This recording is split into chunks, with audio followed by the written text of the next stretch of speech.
Hello everyone, welcome to my channel. AMC Ahmedabad municipal corporation technical સુપરવાઇઝરનું PYQ series solution. Question છે, side face reinforcement as per IAS 456-2000 should be provided when depth of a beam exceed. Option A 500 mm, option B 750 mm, option C 900 mm, option D 1200 mm.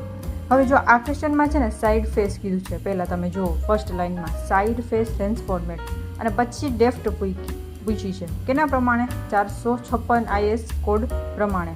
તો આપણો સાચો જવાબ આપશે 750 mm. પણ જો side face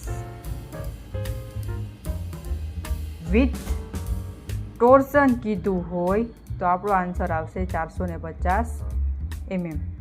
પણ આપણે આમાં ટોર્સન કીધું નથી ક્યાંય ક્વેશ્ચનમાં, ખાલી સાઇડ ફેસ રેન્ફોર્સમેન્ટ પૂછ્યું છે એની ડેપ્થ પ્રમાણે. તો બીમની ડેપ્થ પ્રમાણે ઓપ્શન બી આવશે 750 mm. Thank you so much for watching this video. Take care.